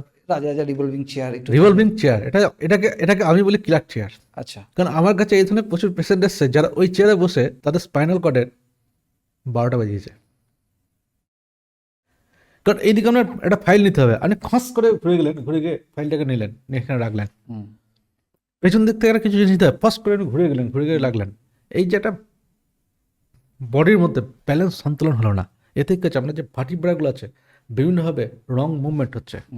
রং মুভমেন্ট হওয়ার জন্য herniation of disc, prolapse of disc. ছোট ছোট বিষয় আছে যেগুলো আমরা যদি একটু নজর দিই, একটু মেনে চলি, সেই ক্ষেত্রে আমার মনে হয় যে আমাদের জীবনের অনেক জিনিস রিকভারি হয়ে যাবে। আমরা আয়ুর্বেদিক নিয়ে কথা বলছি, আয়ুর্বেদিক তো খুব একটা ওষুধের ব্যাপার থাকে না, না, বা অ্যালোপ্যাথিতে পুরোটাই মেডিসিনের উপরই নির্ভরশীল। আদৌ কি মেডিসিনের উপর নির্ভর করে সমস্যার পুরোটাই রিকভারি হয়?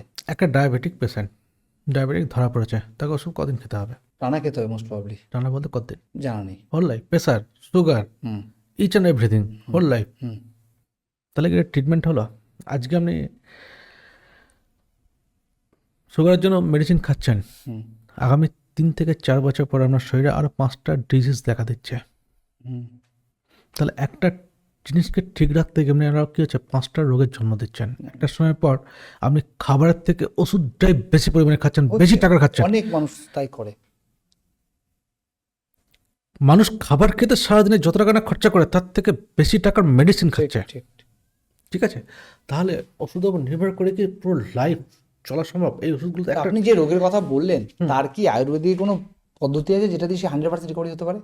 দেখুন, সুগারের ক্ষেত্রে বলুন বা আপনি ডায়াবেটিসের ক্ষেত্রে বলুন, আপনাকে যেমন আমি একটা কথা বলেছিলাম যে আমাদের আয়ুর্বেদিকে বায়োলজিক্যাল ক্লককে আপনার হচ্ছে মেনে চললে, বায়োলজি ক্লককে আপনার হচ্ছে ফিজিওলজিক্যালি প্রুভ করে নোবেল প্রাইজ নিয়ে এসছে।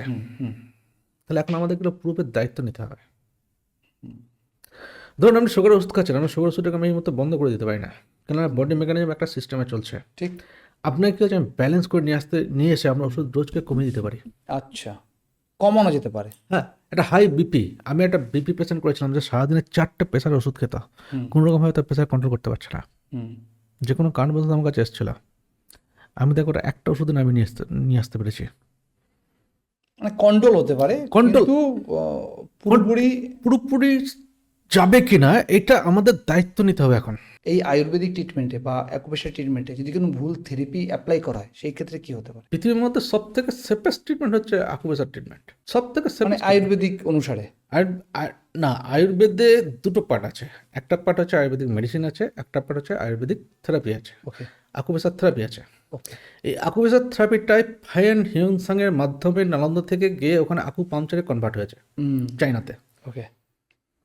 মানে যে আকুপ্রেশার পয়েন্টগুলোতে আমরা প্রেশার দিয়ে জিনিসটাকে ঠিক করছি, ওরাই ওখানে নিয়ে গিয়ে ওটাকে মডিফিকেশন করে পিন ইনসার্ট করে ওটাকে আকুপাংচার করেছে, এবং ওইটা ওরা হয়ে গেছে গিয়ে প্রমাণ করে 60টা ডিজিজের আকুপ্রেশার ট্রিটমেন্ট বা আকুপাংচার ট্রিটমেন্ট চলে, তার প্রুফ করে নিয়ে আসছে।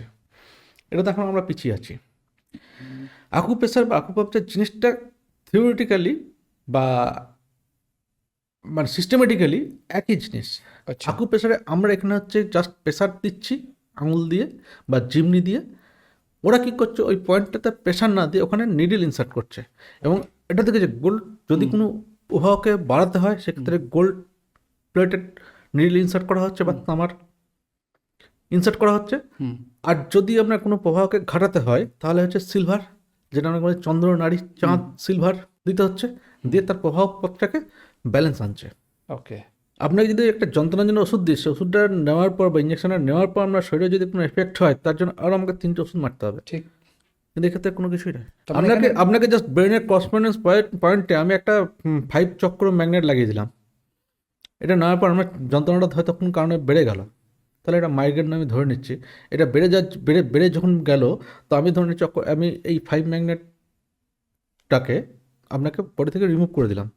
আর কোনো চাপ নেই? না, কোনো চাপ নেই। তার মানে এখানে পার্শ্ব প্রতিক্রিয়া হওয়ার চান্স নেই, জিরো, নেভার। অনেক মানুষ আছে একটা ডাক্তারকে দিয়ে স্যাটিসফাই হয় না, মনের মধ্যে সে কিছু রোগ পুষিয়ে রাখে, একে দেখালাম ব্যথা ঠিক কমলো না, আরেকজনকে দেখাই, মানে সবসময় সেকেন্ড থার্ড ফোর্থ ওপিনিয়ন নেওয়ার জন্য ব্যস্তই থাকে। এদের জন্য আপনি কি বলবেন? আপনি যার কাছে যাচ্ছেন, যে ডাক্তার বা যে থেরাপিস্টের কাছে যাচ্ছেন, প্রথমে আপনি তার কাছে গেলেন, প্রেসক্রিপশন দেখালেন, কথা বললেন, তার কাছে আউটপুট রেজাল্ট চান, তার প্রোফাইল দেখুন। আপনি একটা স্ট্রোকের পেশেন্টের জন্য একটা ফিজিওথেরাপিস্টের কাছে গেছেন, সে বললো আমি ওরকম ধরনের পেশেন্ট প্রচুর করেছি। ভাই তুমি প্রচুর করেছো মানিয়ে নিচ্ছে, কটা পেশেন্টকে তুমি নর্মাল হাঁটিয়েছো, কটা পেশেন্টকে তুমি স্বাভাবিক জীবনে ফিরিয়ে আনতে পেরেছো? যদি প্রফেশনালি ডাক্তার হন তবে তো এর সোশ্যাল মিডিয়া থাকবে, সেখানে নিশ্চয়ই এই ব্যাপারগুলো আপলোড করবে, তো ওটা বাঁচার একটা সঠিক পদ্ধতি হয়ে যাবে। হ্যাঁ, আপনি তার প্রোফাইলকে দেখুন, সে সেই জাতীয় পেশেন্ট কটাকে রিকভারি করেছে দেখুন, তার উপর ভরসা করুন এবং ট্রিটমেন্ট নিন। মানে বেসিক্যালি এগুলো দেখলে তার মাইন্ডও একটা আপনি যখন একটা বিষয়কে নিয়ে একটা বিভৎস মোটরসাইকেল অ্যাক্সিডেন্ট করেছে, আপনার হচ্ছে ওটি করা হয়েছে, পাতি ঢোকানো হচ্ছে, আপনি হাঁটতে পারছেন না, ব্যথায় কাতরাচ্ছেন, আপনাকে মোবিলাইজেশন করতে যাচ্ছি, আপনি ব্যথায় কাতরাচ্ছেন। কিন্তু যখন আমি আপনার আগে যে 2-4টা পেশেন্টকে করেছি তাদের ভিডিও যখন আমার ইউটিউব থেকে আপনাকে দেখিয়ে দেবো, যখন আপনি দেখবেন তখন তো আপনার মধ্যে ওই পেশেন্টটা এই ছিল, এই এক্সরেটা দেখাচ্ছে, এই হ্যাঁ আমার মতো এরকম পাতি ঢোকানো ছিল, আমার মতো এরকম ধরনের ছিল, এই পেশেন্টটা রিকভারি হয়েছে, কনফিডেন্স হবে না আমাকে। ভাই একটু যন্ত্রণা সহ্য করো, তুমি যেটা সহ্য করো 1 মাস সহ্য করবে, সারাটা জীবন তুমি বাকি জীবনটা ভালোভাবে কাটাবে। মানে এটা কি বলতে পারি যে একজন সঠিক চিকিৎসক বা সঠিক থেরাপিস্ট পছন্দ করার এটা একটা পদ্ধতি? 100 আমি বলবো কেউ বলছে আমার কাছে 20টা স্টাফ নিয়ে আমি কাজ করছি, আমি এত পেশেন্ট নিতে পারছি না, আমায় পেশেন্ট আমার কাছে আসে, আমি পেশেন্টকে 1-2 ব্যায়াম দেখিয়ে দিয়ে ছেড়ে দিই, কারণ আমার চেম্বারে নেওয়ার জায়গা নেই। একটা অপারেশন করে আপনার কাছে পেশেন্ট আসছে, তার ভিডিও করে আপনি দেখাচ্ছেন যে কন্ডাইল ফ্র্যাকচারটা এটা 5 দিন করলে হয়ে যায়, 2 মাস পরে এলে ঠিক হওয়ার সম্ভাবনা নাই। আপনি আমার কাছে 1 মাস পর আসুন, 2 মাস পর আসুন, আপনি আমার কাছে এসেছেন একটা উদ্দেশ্যকে নিয়ে এসেছেন, আপনার উদ্দেশ্যকে আমি ফেলে দিতে পারি না, আমি চেষ্টা করতে পারি। আচ্ছা, তার মানে বারবার ডাক্তার পরিবর্তন করার থেকে আমি যদি একবারই তার সোশ্যাল মিডিয়া প্রোফাইল চেক করে নিই এবং সেখানে যদি আমি আমার সেম রোগের সঠিক ট্রিটমেন্ট পেয়ে যাই, মানে কেউ পেয়েছে সেটা দেখতে পারি, তবে তো আমি তার উপর কনফিডেন্স পাবো।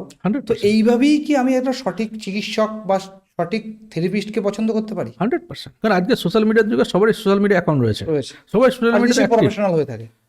প্রফেশনাল সব, আপনি যখন একটা থেরাপিস্টের কাছে যাচ্ছেন 100% সে প্রফেশনাল বলতে সে থেরাপি কাজ করছে, প্রফেশনাল ছাড়া তো কেউ করবে না। না, আমি একটা অন্য কাজ করছি, আমি একটা জলের মেশিন বিক্রি করছি, কি একটা ইলেকট্রোথেরাপি মেশিন বিক্রি করছি, আমি মেশিন নিয়ে কাউকে লাগিয়ে দিলাম, সেটা তো হতে পারে না। আমি প্রফেশনাল ফিজিওথেরাপিস্ট বলে আমি ফিজিওথেরাপি করছি, ঠিক। তা আমি যখন প্রফেশনাল ফিজিওথেরাপি, আমি যখন ফিজিওথেরাপি করছি, কম্পিটিশন মার্কেট, আমার সোশ্যাল মিডিয়া প্রোফাইল থাকতে হবে। আমার আজকে 70% থেকে 80% মানুষ সোশ্যাল মিডিয়াতে অ্যাক্টিভ, ঠিক। তাহলে আমি যদি অ্যাক্টিভ না থাকি লোক আমাকে জানবে কি করে? না, তবে আপনি কোনো কিছু হলেই তো সোশ্যাল মিডিয়াতে খোঁজ করেন যে ভালো কে আছে, সেখান থেকে নির্ধারণ করুন যে আপনার কার ট্রিটমেন্ট ভালো লাগছে। সেখান থেকে কেউ আপনাকে কোনো একটা নামকে সাজেস্ট করলো, অতি অবশ্যই নামটা নিন, তার ফেসবুক প্রোফাইল চলে যান, ফেসবুক, ইনস্টাগ্রামে চলে যান, তার ইউটিউবে চলে যান, কোথাও না কোথাও তার রেজাল্ট কর্মকাণ্ড পাবেন, সেখান থেকে আপনি তার চুজ করুন। সব থেকে ভালো হয় যে আপনি এভিডেন্স দেখুন, সেই যে এই ধরনের পেশেন্টে করেছে, রিকভারি করেছে, তার এভিডেন্সকে দেখুন, এভিডেন্সকে দেখে তার উপর কাছে গিয়ে আপনি ভরসা করুন। তবে আপনার বারবার ফার্স্ট সেকেন্ড থার্ড ওপিনিয়ন করার দরকার নাই, আপনাকে ডাক্তার চেঞ্জ করতে হবে না, ট্রিটমেন্ট চেঞ্জ করতে হবে না, এবং আপনি একটা সঠিক লোকের সঠিক ব্যক্তির কাছে যাবেন, সঠিক ট্রিটমেন্ট পাবেন, সঠিক গাইডলাইন পাবেন, একদম, এবং সুস্থ হয়ে আপনি স্বাভাবিক জীবনে ফিরে আসবেন। যোগব্যায়ামের কথা বলেছেন আপনি, মেডিটেশনের কথা বলেছেন এবং অ্যাকুপ্রেশারের কথা বলেছেন, এই তিনটে একসাথে করলে কি লাভ? শুনুন, যোগ ব্যায়াম যদি আপনি করেন আপনার শরীরে মাসেল রিল্যাক্স থাকবে। মানে আমি সবসময় গ্ল্যামারাস থাকবো। কারণ হচ্ছে যোগ ব্যায়াম করছেন, আপনি এই নিলেন, একটা জয়েন্ট মোবিলাইজ হলো, মাসেল স্ট্রেচিং হলো, মাসেলের সংকোচন প্রসারণের জন্য আপনার হাতটা তুলতে এবং কোনো কাজ করতে, ভারী জিনিস চাগাতে আমার সমস্যা হবে। এবং আমি শুনেছি যোগ ব্যায়াম করলে নাকি গ্ল্যামার ধরে থাকা যায়, মানে স্কিন টাইট হয়। একদম মেডিটেশন বা যোগা আপনাকে মানসিক শান্তি দেবে, আচ্ছা, ডিসিশন নিতে সুবিধা করবে। ওকে, ঠিক আছে। আকুপ্রেশার আপনার রুট কজের ট্রিটমেন্ট হবে, আপনাকে নীরব তৈরি করে উঠতে পারে। আমি একটা বাচ্চাকে যদি প্রথম থেকে এই রুটিনের মধ্যে রাখি, সে দীর্ঘদিন বাঁচবে, সুস্থভাবে বাঁচবে। 100 একদম 100, কোনো মানে দ্বিচাইতা নাই। আগের দিনে সাধু সন্তরা অতদিন লং টাইম বাঁচতে কী হবে, তারা এই জীবনশৈলীকে ফলো করি। এই পুরো পদ্ধতিটাকে সব থেকে বেশ সময় কোনটা? সকাল, বিকেল, দুপুর, আমাদের পুরো 24 ঘন্টার মধ্যে? যোগব্যায়াম বা meditation early morning. Acupressure treatment করতে গিয়ে আপনি কোনো একটা আকুপ্রেশার পয়েন্টকে আমাকে চাপ দিতে বলে, সেটা হয়তো ট্রেনে বা বাসে আপনার পক্ষে সম্ভব, কিন্তু যদি আপনাকে ম্যাগনেট থেরাপি দিয়ে হাতের করসপন্ডেন্স পয়েন্টে যদি আপনাকে ম্যাগনেট লাগিয়ে দিয়ে আপনি কাজ করতে পারবেন না, খাবার খেতে পারবেন, হাতে যদি খাবার খেতে পারবেন না, তো এটার জন্য বেস্ট টাইম হচ্ছে বেড টাইম। ওকে। রাতের বেলা যখন শুতে যাচ্ছেন তার আগে পয়েন্টগুলোকে ম্যাগনেট থেরাপি লাগিয়ে নিন, সারা রাত ঘুমান, 6 থেকে 8 ঘন্টা, অটোমেটিক 8 থেকে 10 ঘন্টা হয়ে যাবে, আপনার বডির এনার্জি লেভেলও ব্যালেন্স আসবে, আপনার ট্রিটমেন্টও হবে। আর মেডিটেশন সকালে। আমাদের মানুষের মধ্যে একটা কমন বাক্য আছে বেসিক্যালি, কোনো রোগ হলে বা কোনো শরীর খারাপ হলে অনেক সময় ভগবানকে দোষারোপ দিয়ে বলি, ভগবান এই রোগটা আমাকেই কেন দিলে? এই কথাটার মানে কি? আচ্ছা, যখন আমি পৃথিবীতে এসেছিলাম, আমি পৃথিবীতে এসেছিলাম, আমাদের স্বাভাবিক সুস্থ এসেছিলাম। একদম হুম? ম্যাক্সিমাম মানুষ তাই আসে। পৃথিবীর জলবায়ু আবহাওয়া হুম। মধ্যে আমরা বড় হচ্ছি। ঠিক। বন্য প্রাণী যারা আছে হুম। তারা কি ডাক্তার কাছে যায়, ওষুধ খায়, তাদের কি রোগ হয় না? হয়তো অবশ্যই হয়, তারা তো বনে আছে, কিন্তু তাদের মধ্যে তো ডাক্তার নেই আশা করি। তাদের মধ্যে তো ডাক্তার নাই, তারা সুস্থ থাকছে কি করে? ঠিক। কীভাবে? সারা জীবন তারা বেঁচে থাকছে কি করে? একটা বাঘ সিংহকে শিকার করতে গেল, তার সিং ফুটে গেল, সিংহ সেই মহিষটাকে খেতে পারলো না, হুম। সিংহটা তো উন্ডেন্ট হলো, সে সুস্থ হয়ে উঠছে কি করে? কীভাবে? ন্যাচারাল পদ্ধতি। আপনার বডির মধ্যে আপনার হিলিং সিস্টেম আছে, Okay. আপনার হিলিং সিস্টেমটাকে অ্যাক্টিভেট করাটাই আমার কাজ। আপনার কাজ। ঠিক আছে, এইবার আপনি যেটা বলেন যে ভগবান এই রোগটা আমাকেই দিল, হুম। ভগবান কি সত্যি রোগ দিয়েছে? আমরা এনেছি। আমরা এনেছি। কীভাবে? সাধারণত গরমের সময় হুম। অতিরিক্ত ঠান্ডা জিনিস খাওয়ার জন্য কি আমাদের সর্দি গরমি হয়, ঠিক। নাক দিয়ে জল ঝাড়ে, আমরা এসিতে থাকছি, আমরা এসে থাকছি, ফ্রিজের খাবার ফ্রিজে খাচ্ছি। খাবার খাচ্ছি থাকে। এখন এই নাক দিয়ে জল ঝাড়ার জন্য কি হচ্ছে, অনর্গল মাথা নিচু করছি, ঝরছে, কাজ করতে অসুবিধা হচ্ছে, এটা করতে অসুবিধা হচ্ছে, আমরা কি করি, দুটো ওষুধ নিয়ে আসি, ঠিক। আমরা খেয়ে নিই। হুম। আমাদের সর্দিটা কি ভালো হলো? ভালো হলো না। আমরা বাইরে যে তরলটা, যে তরল পদার্থটা শরীর আমাদেরকে বার করে শরীরকে ব্যালেন্স করছিল, আমরা সেই তরলটার প্রভাবতে বাধা সৃষ্টি করলাম ওষুধটা খেয়ে। আচ্ছা। তাহলে আমরা যখন সেই প্রভাবটাকে আমরা বাধা দিলাম, এই বাধা দেওয়ার ফলে আমাদের কি হচ্ছে, একটা সময় পর অ্যালার্জি তৈরি হচ্ছে, ওই যদি জিনিস খেলে অ্যালার্জি তৈরি হচ্ছে। যে এই রোগের কথা বলতে গেলে একটা রোগের কথা খুব কমন, সেটা হচ্ছে হজম। আমাদের হজম বা গ্যাসের একটা বড় সমস্যা থাকে ম্যাক্সিমাম মানুষেরই, বিশেষ করে বাঙালিদের মধ্যে। এর কারণটা কি? আর আয়ুর্বেদিক বা অ্যাকুপ্রেশার পদ্ধতিতে এই নিরাময় পদ্ধতি কি? আয়ুর্বেদিক বা আকুপাঙ্কচার পদ্ধতিতে নিরাময়ের একটা জিনিস হচ্ছে নাভি সেটিং। নাভি সেটিং। নাভি সেটিং, ওকে। যেটা হচ্ছে, নাভি হচ্ছে আমাদের শরীরের মিড লাইন, নাক থেকে আপ টু এ পর্যন্ত যেটা মিড লাইন যদি আমরা কল্পনা করি, এই মিড লাইনে আমাদের নাভি আছে। এই মিড লাইন থেকে নাভির ডান দিক বাঁ দিক বেঁকে গেলে বা উপর নিচে উঠে গেলে, তার লোকেশন থেকে সরে গেলে, সেক্ষেত্রে শরীরের মধ্যে বিভিন্ন রোগ হয়, বিশেষ করে পৌষ্টিকতন্ত্রের তো হবেই, কারণ নাভি যেহেতু পৌষ্টিকতন্ত্রের কাছেই আমাদের আছে। ওকে। আরেকটা জিনিস হচ্ছে ফুলে যাওয়া, হুম। ওবেসিটি। হুম।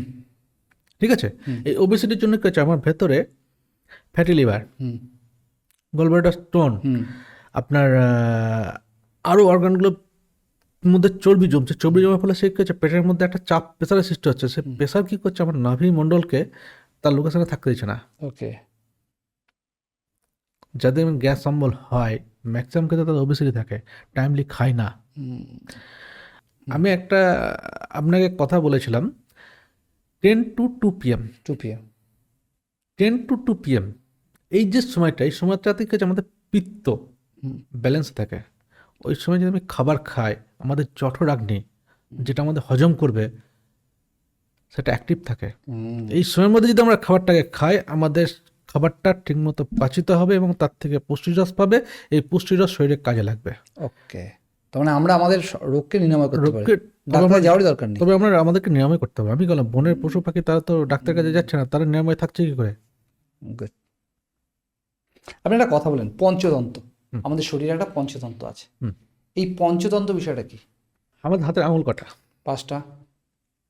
পায়ের আঙুল কটা? 5টা। 5টা। এটাই হচ্ছে একটা পঞ্চতন্ত্র কিরকম? বা পঞ্চভূত। কিরকম? এই সিস্টেমটার উপরে আমাদের আয়ুর্বেদিক সিস্টেম দাঁড়িয়ে আছে। আকাশ, বায়ু, অগ্নি, জল, পৃথিবী। মৃত্যু হলে একটা মানুষকে হয় কবরে দিচ্ছে, নাহলে শ্মশানে নিয়ে যাচ্ছে, প্রকৃতির মধ্যে ফিরিয়ে দিচ্ছে। ঠিক। এই 5টা তত্ত্ব আমাদের শরীরের উপর প্রভাব ফেলে বাত পিত্ত কফা অনুযায়ী। আয়ুর্বেদ শাস্ত্রে মহাবিশ্বের জাগতিক বস্তুকে 5টা মৌলিক উপাদানের মাধ্যম দিয়ে আইডেন্টিফাই করা হয়েছে।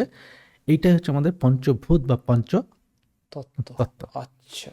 মানে এখান থেকেই শুরু। এই 5টা, এখান থেকে শুরু, এখানেই শেষ, এর বাইরে মহাজগতে কিচ্ছু নাই। আচ্ছা। এই আকাশ, এই আকাশ হচ্ছে কি, আকাশ হচ্ছে আমাদের বিভিন্ন ছিদ্র, নাক, মুখ, কর্ণের যে ছিদ্র, এটা হচ্ছে আকাশ। বায়ু, বাত, রোগের সৃষ্টি বায়ুর জন্য। আচ্ছা, বাত রোগের সৃষ্টি বায়ুর জন্য। হ্যাঁ, যার জন্যই বাত। মানে আমরা ঠিকঠাক নিঃশ্বাস না নিতে পারলে না, বা তবে। শরীরের মধ্যে বায়ুর প্রভাব যদি প্রকট হয়, আচ্ছা। তবে আপনার জয়েন্টে পেন হবে। ওকে। ঠিক আছে, যার জন্য আমরা বাত, কোমরে বাত হয়েছে, ঘাড়ে বাত হয়েছে, হাঁটুতে বাত হয়েছে, গোড়ালিতে বাত হয়েছে। বাত হচ্ছে বায়ুর অসন্তুলন। ওকে। অগ্নি, অগ্নিটা কি হচ্ছে, অগ্নিটা হচ্ছে আমাদের যে বিপাক ক্রিয়া, আমরা যে খাবার খাচ্ছি সেটা অগ্নি কি হচ্ছে, অগ্নিতে যে কোনো বস্তু দিলে কি হয়, অগ্নি তাকে পুড়িয়ে দেয়, অর্থাৎ আমাদের বিপাক ক্রিয়াটাকে অগ্নি কন্ট্রোল করছে। ওকে।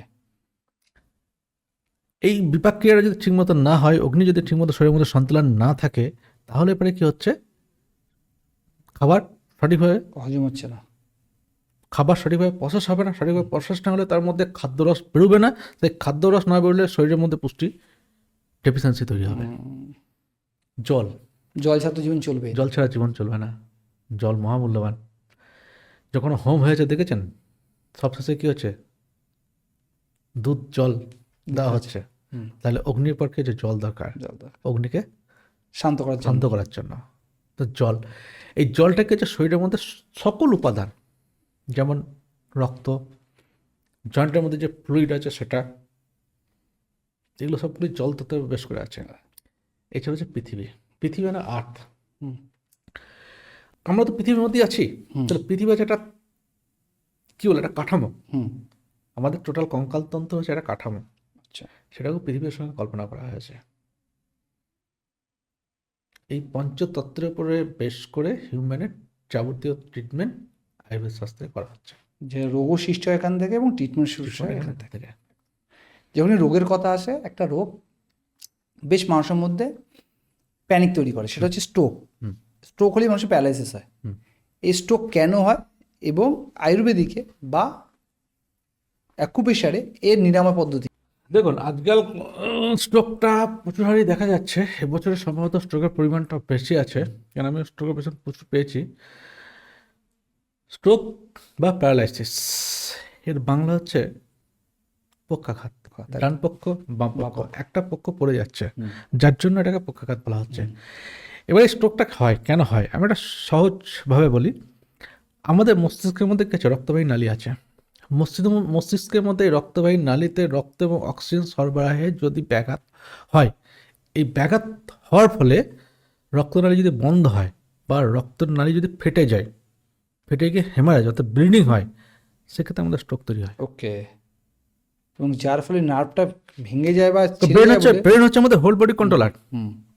Brain whole body controller. ব্রেনের যে পার্টটা নষ্ট হবে তার বিপরীত অঙ্গ হানি ঘটবে। মানে রাইট সাইড যদি আমরা স্ট্রোক হয়, লেফট সাইড প্যারালাইসিস হবে।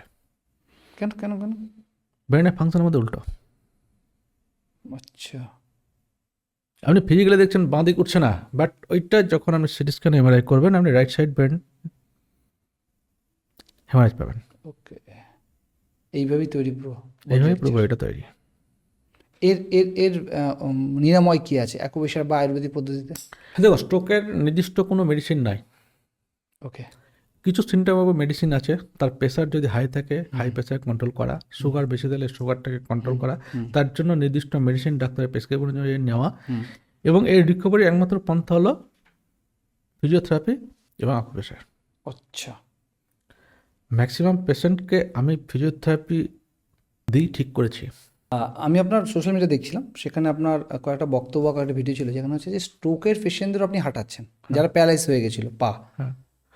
হাঁটাচ্ছেন নয়, নট অনলি হাঁটাচ্ছেন, মানে হাঁটার মধ্যে একটা গেট ট্রেনিং থাকে। অনেক ক্ষেত্রে দেখবেন যে এইভাবে হাত নিয়ে হাঁটছে, এইভাবে পাটা নিয়ে স্লিপ করতে যাচ্ছেন, তাহলে নর্মাল হাঁটছে। হ্যাঁ, ওটাই। মানে এটা কোন পদ্ধতিতে? দেখুন, আমার কাছে যখন একটা স্ট্রোকের পেশেন্ট আসছে, তখন আমি তাকে ফিজিওথেরাপি যেমন বিভিন্ন ধরনের এক্সারসাইজ করাচ্ছি, ম্যানুয়াল থেরাপি যেমন তাকে করাচ্ছি, টোটাল টাইম ম্যানুয়ালি আমার কাছে হচ্ছে। তার সাথে সাথে আমি ওখানে আকুপ্রেশার পয়েন্টগুলোকেও তাকে কথা বলতে বলতে গল্প করতে করতে সেগুলোকে আমি তাকে স্টিমুলেট করছি। ওকে। কারণ স্ট্রোক রোগটা আয়ুর্বেদিক আকুপেশার মতে আপনার যেটা হয় সেটা হচ্ছে শরীরে বায়ুর অসন্তুলন, ওকে। যেটা বললাম বাত পিত্ত কফা, যার জন্য হিন্দিতে এ রোগকে বলা হয় লগবা। আচ্ছা, আর একটা শব্দ খুব শোনা যায়, সেটা হচ্ছে হিজিমা বা কাপিং। এই দুটো কি জিনিস? দেখুন, হিজিমা বা কাপিং জিনিসটা এখন দেখবেন হয়তো অনেক ফিজিওথেরাপিস্ট করছে, কিন্তু এটা হচ্ছে অ্যাকচুয়ালি আয়ুর্বেদিক প্রসেস। ওকে। আমাদের মডার্ন মেডিসিনে যেমন একটা পার্ট হচ্ছে ফিজিওথেরাপি, হুম। তেমনি আকুপেশারের দুটো পার্ট আছে, একটা মেডিসিন পার্ট, একটা হচ্ছে থেরাপি পার্ট। এই থেরাপি পার্টের মধ্যে এটা পড়ে। ওকে। এই কাপিং থেরাপিটা কাজ হচ্ছে যখন আপনাকে কাপিং থেরাপিটা দেওয়া হচ্ছে, কাপিং থেরাপি শরীরের মধ্যে রক্ত সংবহন কে ব্যালেন্স করে। ব্যালেন্স করবে এবং বৃদ্ধি পাবে। ওকে। কারণ আমাদের শরীরে পেন কেন হচ্ছে, ধরুন আমরা কোনো মাসেল শক্ত হয়ে আছে, তো সেখান থেকে ফ্লুইডটা বেরোতে পারছে না, ব্লাড সার্কুলেশন ঠিকমতো হচ্ছে না, তো এটার ক্ষেত্রে আমরা কাপিং বা হিজিওথেরাপি দিতে পারি। এবার এই কাপিং বা হিজিওথেরাপি দিলে পরে কি হচ্ছে, প্লাস শরীর থেকে আমরা টক্সিনও বার করে দেবে। অনেকে দেখবেন এইটা দু ধরনের হয়, একটা হচ্ছে ড্রাই কাপিং, একটা হচ্ছে ওয়েট কাপিং। ড্রাই কাপিং হচ্ছে যেখানে শুধুমাত্র সাকশন তৈরি করা হয়, আপনার মাসেলটা জাস্ট ফুলে উঠবে, একটা নির্দিষ্ট সময় 5 মিনিট বা ম্যাক্সিমাম হচ্ছে 10 মিনিটস আপনাকে দেওয়া যেতে পারে, তার থেকে বেশি দিলে আপনার সমস্যা তৈরি হবে। এর হচ্ছে এরপরের ক্ষেপে কী করা হয়, ওই যে অংশটা কাপিং দিলাম ওইখানে কিছু ছুঁচ জাতীয় জিনিস বা কাঁটার দিয়ে ফুটো করে দেওয়া হয় এবং পরবর্তীতে যে সাকশন দেওয়া হয়, সেই সাকশনের ফলে ওখান থেকে ব্লাড বেরিয়ে আসে, যেটা টক্সিন ব্লাড বলা হচ্ছে। এই টক্সিন ব্লাড বার করার জন্য কিছু এফেক্ট হতে পারে, ইনফেকশন মনে কিছু আসতে পারে। তো আমরা ম্যাক্সিমাম ক্ষেত্রে টক্সিন ওটাকে ওইভাবে করি না, আমরা ড্রাই কাপিংটা ম্যাক্সিমাম ক্ষেত্রে করি, বা ড্রাই কাপিংটা আমরা প্রেফারেন্স করি। ওকে। এবার কেউ যদি হিজিমা অ্যাকচুয়ালি হিজিমা বলতে গেলে হচ্ছে আমরা ওয়েট কাপিং। ওকে। হিজিমা বলতে গেলে পার্টিকুলার ওয়েট কাপিংকে হিজিমা বলা হয়। আচ্ছা, ঠিক আছে। আর হিজিমা করলে আমরা টক্সিন বেরোবে, কারণ শরীর থেকে যদি কিছু ব্লাড, যে মাসেল পেন বা যেখানে স্টিফনেস আছে সেখানকার ব্লাডটা যদি বেরিয়ে যায়, কোনো জায়গায় ব্লাড শূন্য থাকবে না, সেখানে ফ্রেশ ব্লাড আসবে। ফ্রেশ ব্লাড এলে আপনার টক্সিনটা বার করে দিচ্ছে, প্লাস হচ্ছে আপনার জায়গাটাকে শিথিল করে দিচ্ছে, রিলিফ করে দিচ্ছে। আচ্ছা, এবার একদম শেষ প্রান্তে দাঁড়িয়ে আমরা পডকাস্টের কিছু মিথ আছে, যেগুলো ক্লিয়ার করুন। সেটা হচ্ছে মহিলারা বা পুরুষরা হাতে আংটি পরে, এর সাথে কি অ্যাকুপ্রেশার বা আয়ুর্বেদিকের কোনো রিলেটেবল? হ্যাঁ, এটা আকুপ্রেশার হচ্ছে না। আপনাকে তখন কি বলো যে আপনি এই আঙুলটাকে দাবান, আপনার হাঁটু যদি ব্যথা থাকে আপনি জাস্ট এইভাবে একটু দাবান, দেখুন আপনার পেন থাকবে। ওকে। আপনি আংটি কোথায় পড়ছেন, আপনি আংটি এই আঙুলে পড়ছেন, এই আঙুলে পড়ছেন বা এই আঙুলে পড়ছেন, টোটালগুলোই হচ্ছে আমাদের আকুপ্রেশার পয়েন্ট। ওকে। আপনি সেখানে আংটিটা পড়ছেন মিস করছে, সেখানে প্রেশার তৈরি হচ্ছে, আপনি আঙুল ভাঁজ করছেন, সোজা করছেন, কোনো জিনিস চেপে ধরছেন, পয়েন্টগুলো স্টিমুলেট হচ্ছে। ওকে। প্রথমে বলেছি এগুলো হচ্ছে আমাদের কর্সপন্ডেন্স পয়েন্ট। আমাদের পাঁচটা আঙুল আছে, প্রত্যেকটা হচ্ছে, এই দুটো হচ্ছে পা, এই দুটো হচ্ছে হাত, এটা হচ্ছে কর্সপন্ডেন্স হচ্ছে, এটা হচ্ছে মাথা, এটা হচ্ছে ঘাড়। যেহেতু আমরা আংটি পড়ছি, ওই যে প্রেশার ক্রিয়েট হচ্ছে, প্রেশার ক্রিয়েট হচ্ছে, আংটি কখনো সরাচ্ছি কখনো পেঁচাচ্ছি, বিভিন্ন প্রেশার পয়েন্টে কি হচ্ছে, সে টাচ করছে এবং আকুপ্রেশার, মানে যারা আংটি বা তাদের নিজের অজান্তেই কিছু রোগী হয়তো কিছু রোগের সৃষ্টি, মানে নিরাময় করে ফেলছে অজান্তে। আচ্ছা, মেয়েদের সিঁদুর পরা বিবাহিত মহিলাদের, দেখুন এটা হচ্ছে আমাদের একটা আজ্ঞা চক্র। আপনি সিঁদুর পড়ছেন মানে এখানে জাস্ট এটাকে প্রেস করছেন হালকা, এটা অ্যাক্টিভেট হচ্ছে। ছেলেরা পড়ছে না, তবে ছেলেরা পড়ে না, কে বললো আপনাকে? ছেলেরা পড়ে না আপনাকে কে বললো? সিঁদুর কেন পড়বে? তারা তিলক কাটছে না? সকালবেলায় ঠাকুর প্রণাম করে ম্যাক্সিমাম অনেকেই তিলক কাটে, তিলক নিচ্ছে, সেটাও তো তাই। সিঁদুরই পড়তে হবে কোনো কথা নাই। আচ্ছা, একই জিনিস, আপনি পড়ছেন না আমি পড়ছি না, স্যার আলাদা। কপালে সিঁদুর বা তিলক যাই দিচ্ছে, যাই দিচ্ছেন সেটা নট অনলি সিঁদুর বা তিলক, যেটাই আপনি সকাল দিয়ে আপনি এই যে এই আঙুল দিয়ে যখন হ্যাঁ এই আঙুল দিয়ে যখন আপনি এটাকে স্টিমুলেট করছেন, এটা স্টিমুলেট হচ্ছে, এই চক্রটা আপনার স্টিমুলেট হচ্ছে। এই চক্র যখন আপনার স্টিমুলেট হবে তখন আপনার ব্রেন শান্ত হবে, সঠিক ডিসিশন নিতে পারবেন। মানে এর মনে শেষ নেই না, মানে এই আকুপ্রেশার বা এই আয়ুর্বেদিক এর শেষ নেই, সীমাহীন, যার ফলে আমাদের ব্রহ্মাণ্ড যখন সৃষ্টি হয়েছে তখন আয়ুর্বেদ জন্ম হয়েছে। এর জনক হচ্ছে ধন্বন্তরী, আবার শল্য চিকিৎসার জনক হচ্ছে সুশ্রুত। কিন্তু আমাদেরকে পড়ানো হয় না, আমাদেরকে সেইভাবে জানানো হয় না, আমাদেরকে অন্ধকারের মধ্যে রেখে দেওয়া হচ্ছে, আমাদেরকে খুঁজে নিতে হবে। ঠিকই তাই, সবই আছে। আপনাকে অসংখ্য ধন্যবাদ আজকের এই অনুষ্ঠানে আমাকে। আপনাকে ধন্যবাদ, কারণ আপনি এত সুন্দর ইনফরমেশন শেয়ার করলেন। আর যেটা আমার মনে হয় অনেক মানুষের ভালো লাগবে এবং উপকৃত হবেন। জানি না আমি কতটা তাদেরকে স্যাটিসফাইড করতে পারলাম। এবং আশা রাখবো, যেহেতু এর মানে শেষ হয়েও হচ্ছে না, এতগুলো পয়েন্ট রয়েছে, তো অলরেডি আজকে আমার মনে হয় অনেকটা বড় আমাদের পডকাস্টটি হলো। যদিও অডিয়েন্স একটু শর্ট করতে বলেছে, আমাদের এর আগে অনেকগুলো কমেন্টস আমরা পেয়েছি যে একটু শর্টের মধ্যে করতে, তো চেষ্টা করছি আমরা যতটা কম সময়ের মধ্যে করতে পারি। তো অ্যাজ এ পডকাস্ট তো 1-1.5 ঘন্টা তো মিনিমাম রাখার চেষ্টাই করব। বাট হ্যাঁ, মনে হয় আগামীতে আমরা আরও একটা পডকাস্ট করতে পারি, যেখানে আরও মানুষের সমস্যা নিয়ে আলোচনা করতে পারি এবং আরও পয়েন্ট মানুষের আয়ুর্বেদিকের মানে অ্যাকুপ্রেশারের পয়েন্ট বা আয়ুর্বেদিকের গুণাগুণী নিয়ে আরও কথা বলতে পারি। নমস্কার, ভালো থাকবেন।